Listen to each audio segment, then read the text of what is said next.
Dans le chapitre des parois du cœur, nous allons parler à la fois de la structure de la paroi cardiaque, mais surtout de sa vascularisation coronaire. Cette diapositive va insister sur la structure du cœur, donc va détailler la paroi du cœur. Voici donc une coupe de la paroi du cœur que l'on va agrandir et nous allons décrire ces constituants depuis la surface jusqu'à la profondeur, c'est-à-dire jusqu'à l'intérieur de la cavité cardiaque. La couche la plus superficielle s'appelle l'épicarde. C'est en fait une couche de péricarde viscérale qui est plaquée sur le cœur et qui est même indissociable du cœur. Sous cette couche, on trouve un tissu adipeux plus ou moins abondant qui va contenir des vaisseaux et des nerfs. Ce tissu adipeux sera tout particulièrement abondant dans les sillons à la surface du cœur. Et cette graisse va donc remplir les sillons. C'est d'ailleurs très souvent dans ces sillons que l'on trouvera les plus gros vaisseaux du cœur. Ces vaisseaux s'appelleront les vaisseaux coronaires. Les nerfs que l'on retrouve dans ce tissu seront des nerfs sensitifs, puisque le cœur aura une innervation sensitive consciente. La couche suivante est une couche musculaire superficielle. On l'appelle également la couche oblique. En fait, les fibres musculaires de cette couche se répartissent de façon hélicoïdale depuis l'apex du cœur jusque vers l'arrière, comme on le voit sur le schéma à gauche. Sous cette couche, il y a une couche musculaire profonde, dite aussi circulaire. Cette couche apparaît sur le schéma de gauche grâce à la confection d'une petite fenêtre à travers la couche superficielle. Ces deux couches forment le myocarde. Le myocarde, chaque fois qu'il se contractera, déterminera une systole. Il y aura une contraction auriculaire ou ventriculaire, une systole auriculaire ou une systole ventriculaire. Chaque fois que ces couches vont se relâcher, on parlera de diastole, aussi bien pour le ventricule que pour l'oreillette.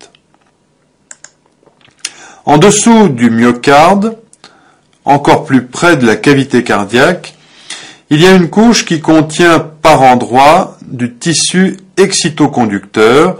Ce tissu sera à même de se dépolariser de façon rythmique et d'entraîner la contraction du myocarde.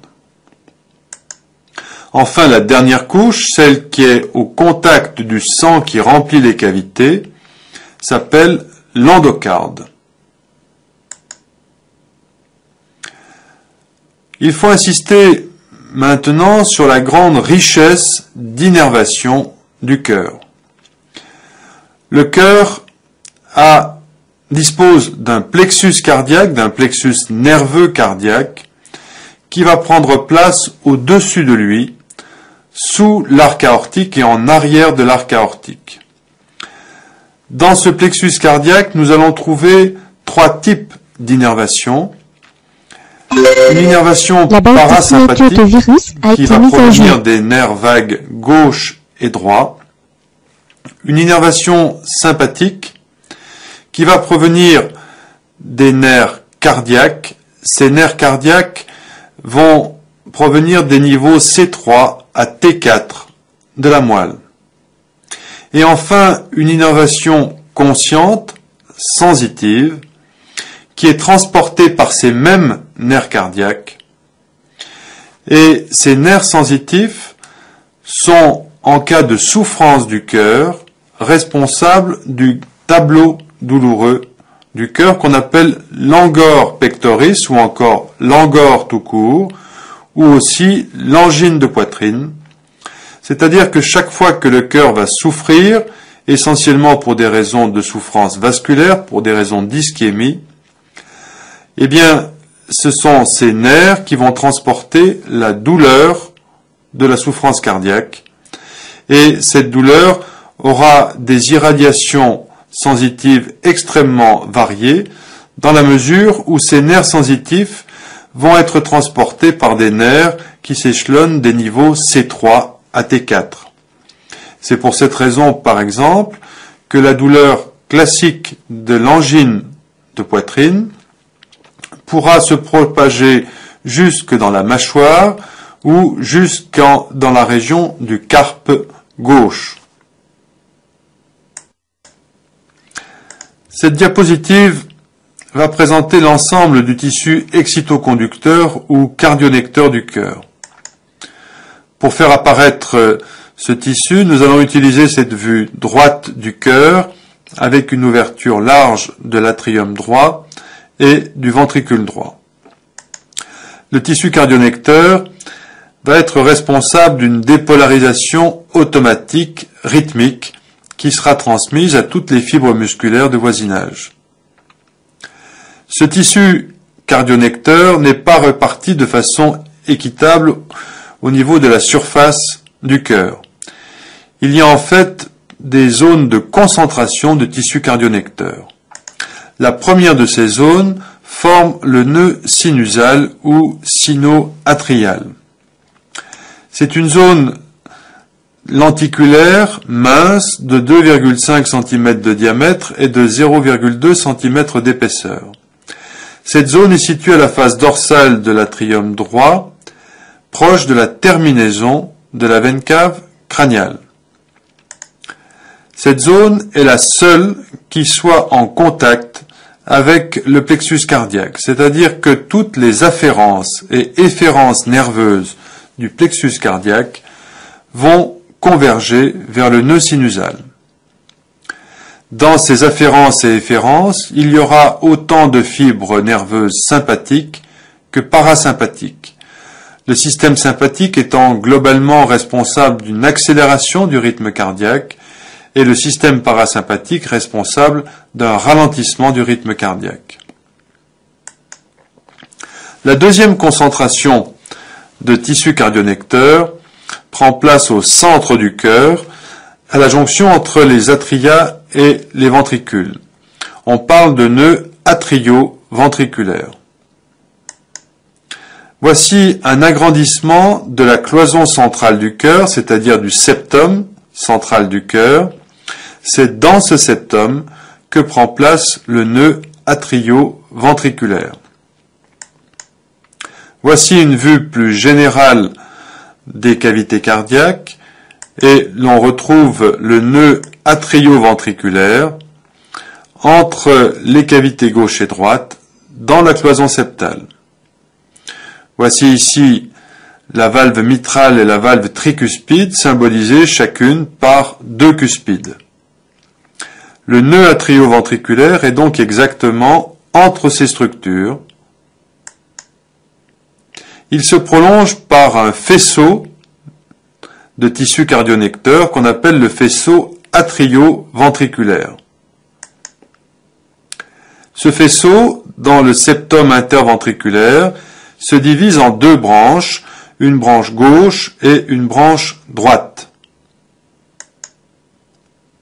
Il faut noter sur ce schéma ces deux marques rouges qui sont au centre du faisceau atrio-ventriculaire.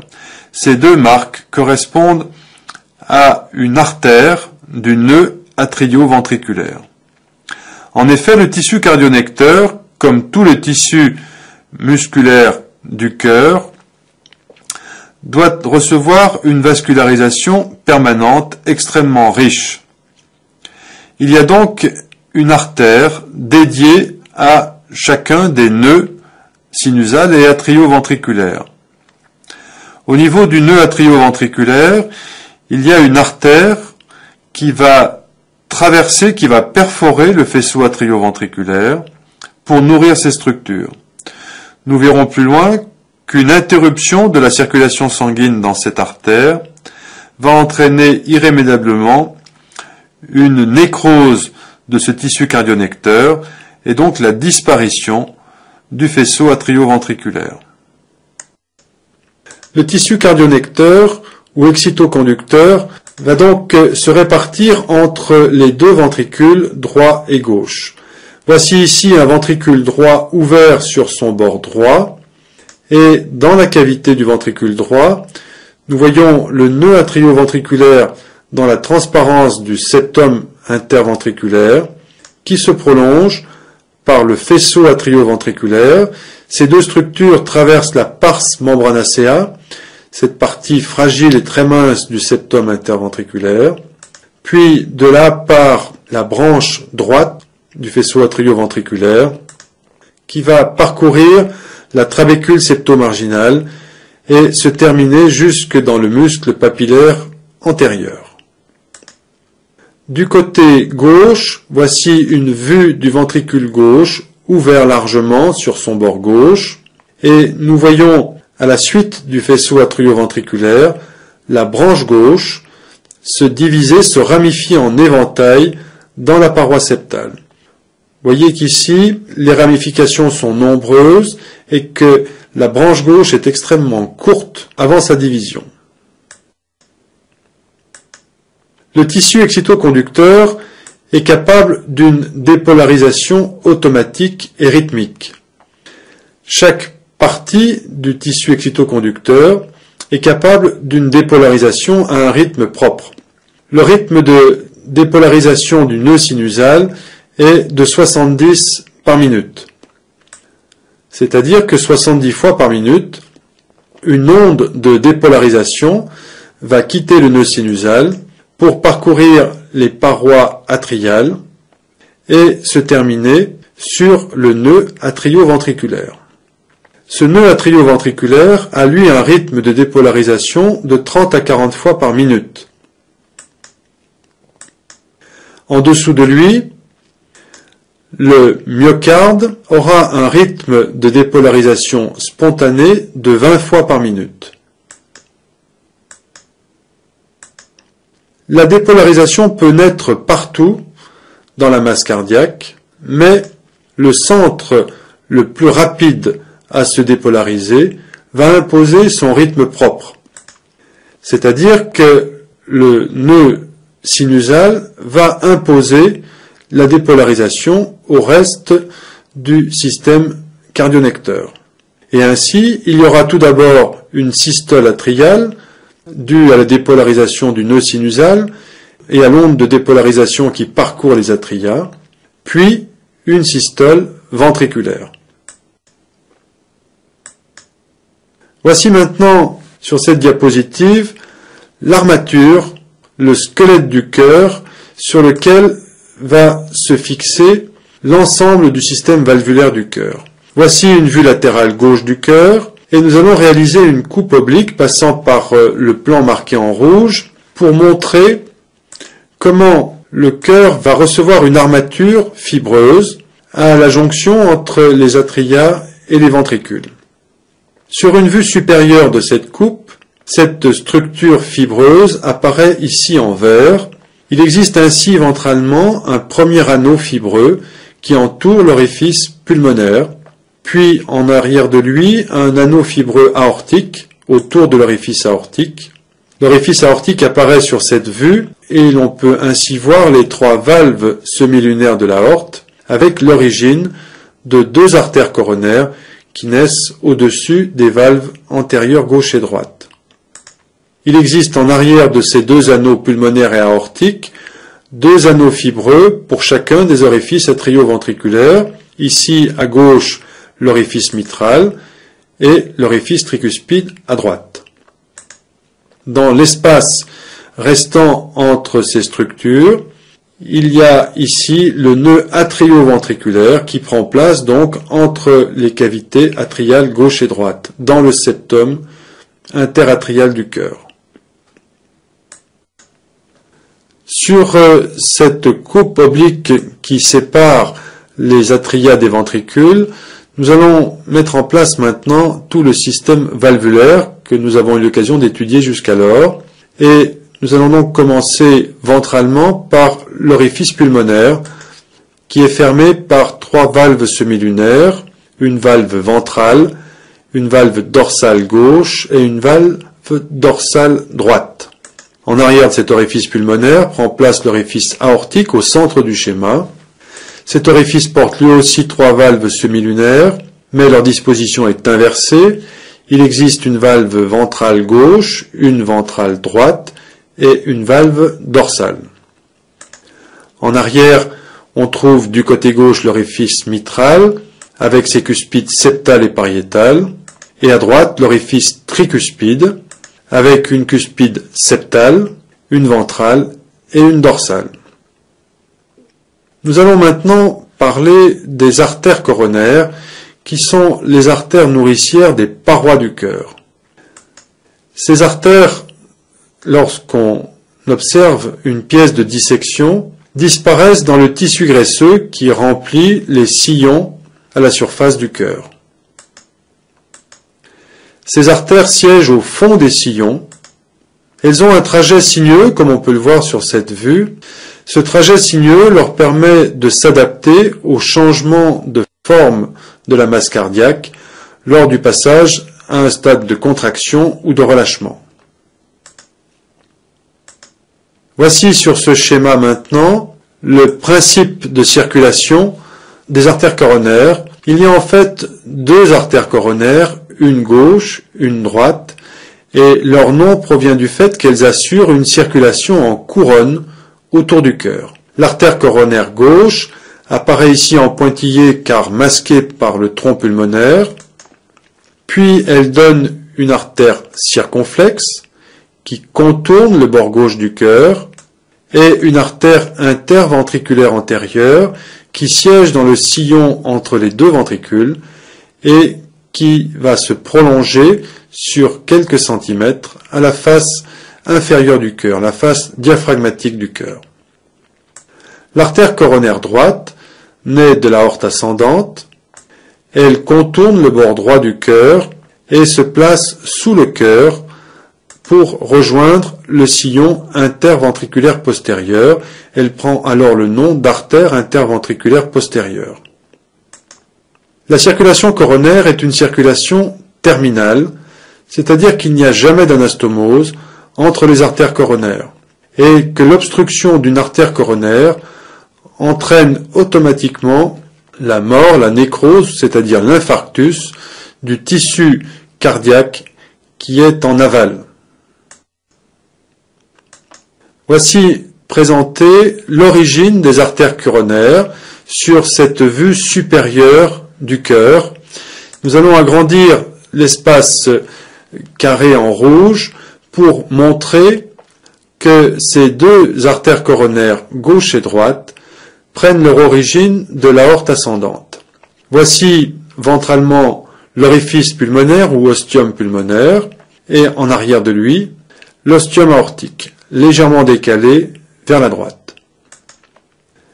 On représente autour de l'ostium aortique les 2 auricules, gauche et droite, qui vont masquer le trajet de départ des artères coronaires. Ces artères coronaires sont un peu asymétriques dans leur origine, en ce sens que, dès le départ, l'artère coronaire gauche a un calibre un peu supérieur à celui de l'artère droite. L'artère coronaire gauche a un diamètre de 4,5 mm, alors que la droite a un diamètre de 4 mm seulement. L'artère coronaire gauche naît au-dessus de la valve semilunaire ventrale gauche de l'aorte. L'artère coronaire droite naît au-dessus de la valve semilunaire ventrale droite. Nous allons détailler l'origine des artères coronaires et pour cela il faut réaliser une coupe verticale de l'aorte ascendante. Si l'on considère l'aorte ascendante comme ce cylindre rouge, si l'on réalise une coupe verticale de ce tronçon initial de l'aorte ascendante et que l'on ouvre comme un livre ce cylindre, voici la structure des valves semilunaires, ici dépliées. On retrouve la valve semilunaire ventrale gauche, la valve semilunaire dorsale et la valve semilunaire ventrale droite. L'ostium de l'artère coronaire gauche et donc au-dessus de la valve semi-lunaire ventrale gauche, celui de l'artère coronaire droite au-dessus de la valve semi-lunaire ventrale droite. Les deux ostiums coronaires, gauche et droit, sont à 15 mm environ au-dessus du point le plus déclive des valves semi-lunaires. Nous allons à la surface du cœur montrer maintenant les branches de division des artères coronaires. Nous allons commencer par les branches de l'artère coronaire gauche.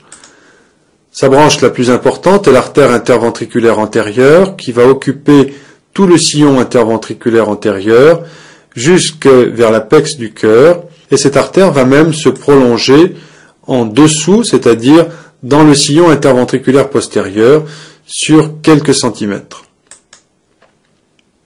La deuxième branche est une artère dite diagonale qui va de façon oblique être plaquée sur la face latérale gauche du ventricule gauche. L'artère suivante est l'artère marginale gauche qui va parcourir la surface du ventricule gauche à la jonction entre les faces pulmonaires et diaphragmatiques du ventricule gauche.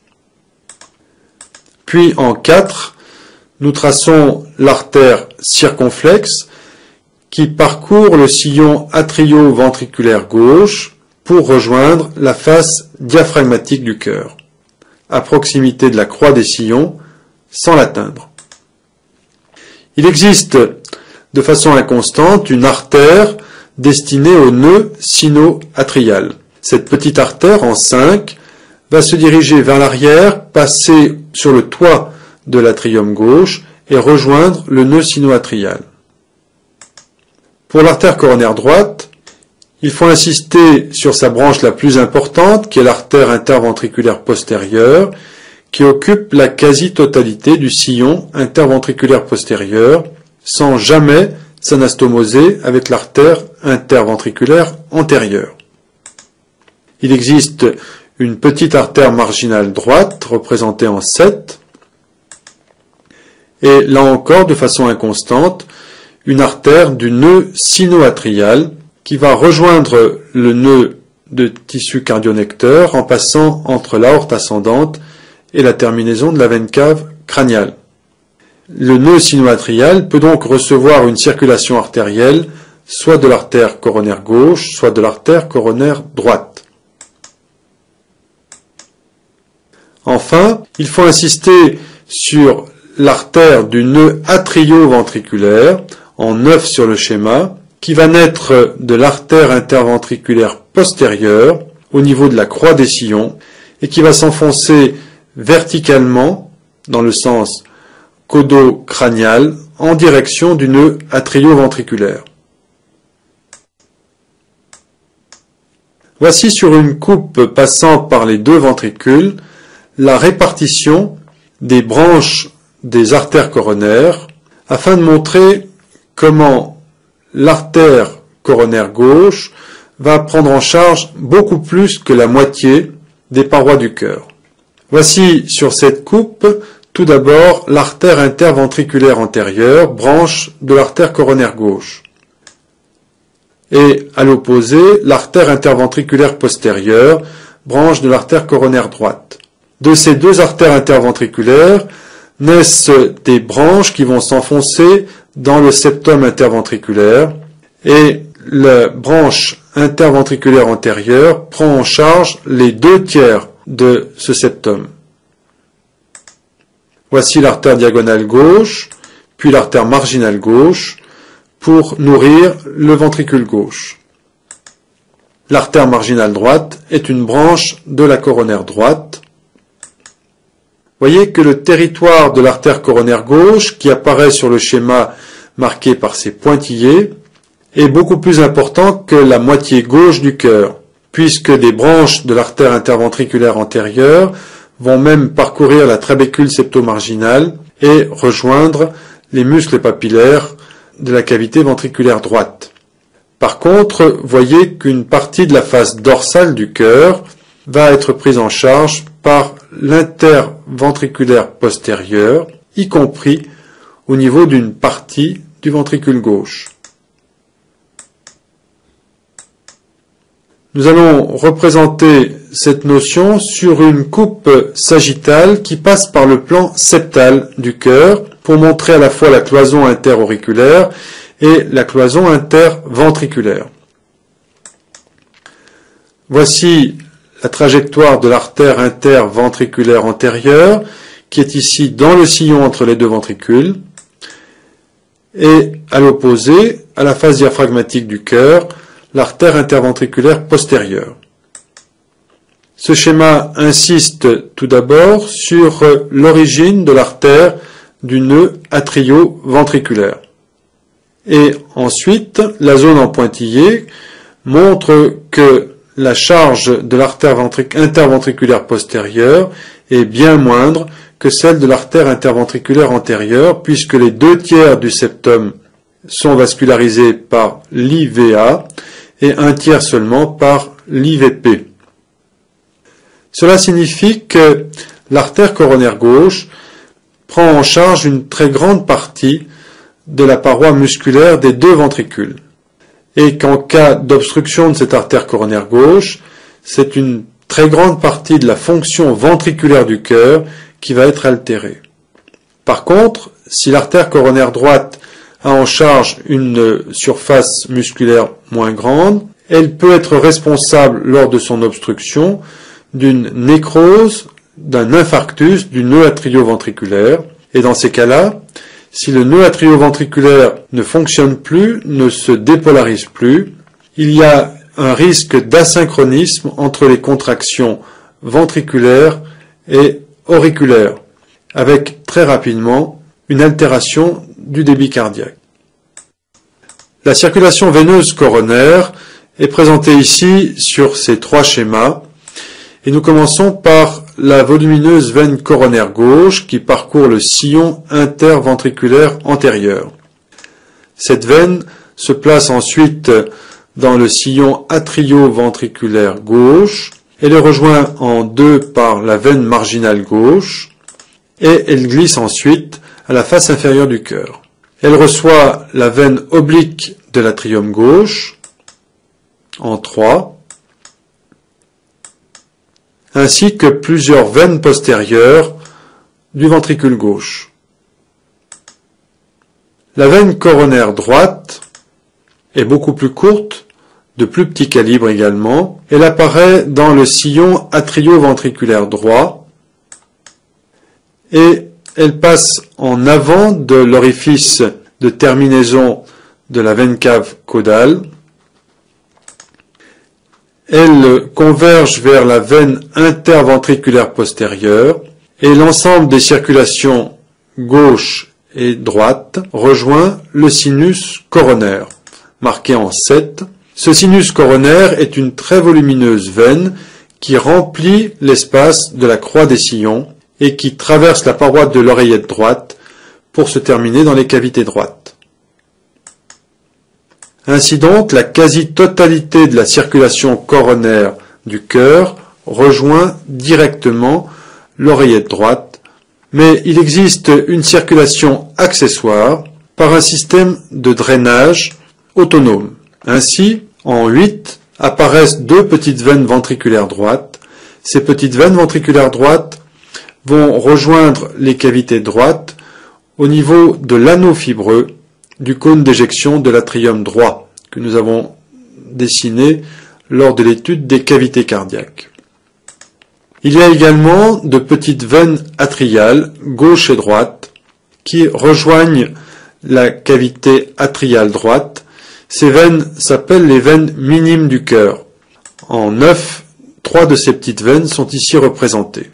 Cette circulation accessoire représente moins de 2% de la circulation sanguine veineuse coronaire.